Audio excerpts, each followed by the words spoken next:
Du fond de ma cité HLM, jusque dans ta campagne profonde, notre réalité est la même, mais partout la révolte gronde. Dans ce monde on n'avait pas notre place, on n'avait pas la gueule de l'emploi, on n'est pas né dans un palace, on n'avait pas la CVA papa. Est-ce qu'il y a le chômeur ouvrier?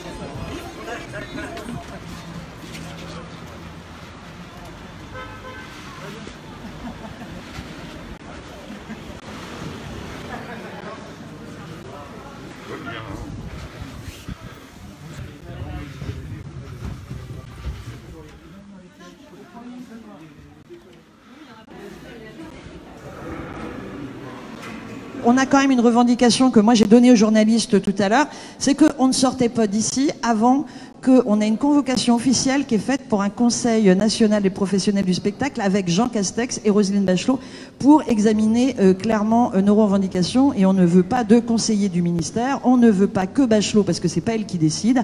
Donc on veut au minimum Jean Castex, et tant qu'on n'a pas cette convocation avec l'heure, le lieu et tous les gens invités, on ne sort pas d'ici. C'est ça qu'on a balancé. Voilà. Ils veulent même pas renouveler l'année blanche pour nous. Et ils nous proposent un système de 900 € pour ceux qui seront éligibles pendant 6 mois, point. C'est-à-dire que c'est le plus grand plan de licenciement qu'on a connu dans le secteur du spectacle, mais dans les autres secteurs aussi. Vu que les chômeurs, ils n'ont pas de boulot, en plus en ce moment.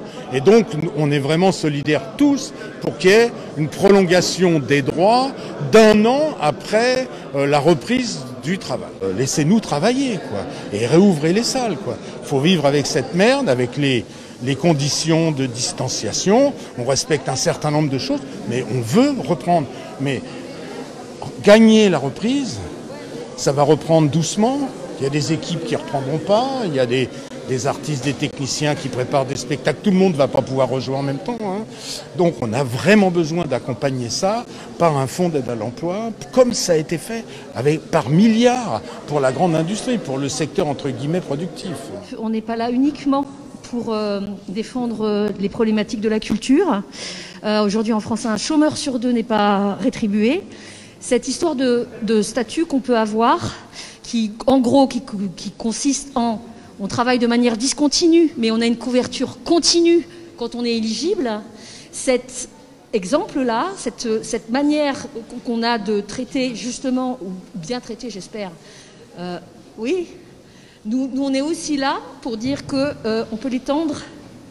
Et à chaque fois, parce qu'on nous dit oui, vous créez des confusions, bon, il y a le statut de l'intermittence, et puis les gens du spectacle, du théâtre, de l'audiovisuel, de la radio, et puis la problématique de la couverture sociale pour tous en est une autre. Bien sachez, et vous le communiquerez j'espère aux équipes qui travaillent, c'est qu'on est là à la fois pour défendre notre secteur, mais pas que, et pour défendre des droits continus dans tout le travail discontinu. Voilà.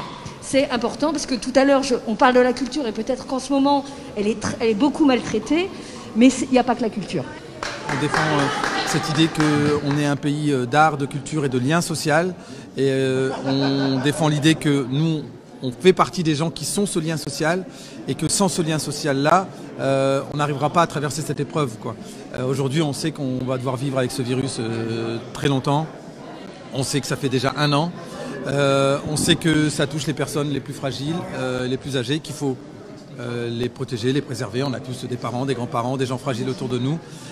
Et l'ensemble, le reste de la population doit pouvoir continuer à vivre. Ce n'est pas possible, ce n'est pas acceptable, ce n'est pas compréhensible. Ça dépasse notre entendement qu'on puisse s'entasser les samedis de solde dans les centres commerciaux, dans les allées des centres commerciaux, qu'on puisse s'entasser aux heures de pointe, dans les transports en commun. On ne survivra collectivement et sans se perdre à cette épreuve que si on arrive à réinstaurer ce lien social, à ouvrir les lieux de vie et les lieux de culture. Je suis tant technicien, plutôt lumière, mais je démonte tout, et régisseur général dans l'événementiel et son grand spectre. Dans mon secteur, on va dire, bon déjà les festivals c'est mort, tout ce qui est porte de Versailles et compagnie c'est mort, et du coup ça fait un tel goulet d'étranglement que tu as un chantier sur 10, donc c'est un peu difficile parce qu'il y a aussi tout le côté social du boulot et que j'aime bien ce que je fais en général. C'est compliqué pour beaucoup et aussi pour tous les petits métiers qui en découlent.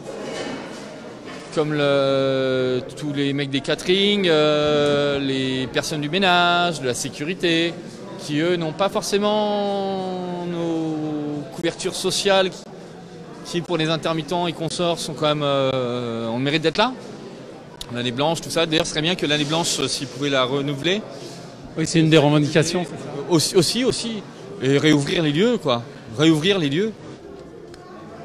Alors la fameuse Brave qui s'est distinguée pour ses actions violentes lors des dernières manifestations, alors est-ce un signe, une volonté de durcissement? Voilà, en direct, l'arrivée de la Brave, théâtre de l'Odéon, alors que la directrice du théâtre a demandé aux forces de l'ordre de ne pas intervenir, de ne pas pénétrer dans le théâtre. Il y a une centaine d'acteurs de la culture qui sont présents et bien décidés à y rester le temps qu'il faudra. Donc je rappelle à ceux qui nous ont rejoints entre-temps que cette occupation a lieu depuis à peu près 2 heures maintenant et que les occupants ont clairement dit qu'ils resteraient jusqu'à obtenir un rendez-vous avec Jean Castex et Roselyne Bachelot pour pouvoir exposer leurs revendications sur la question de la culture.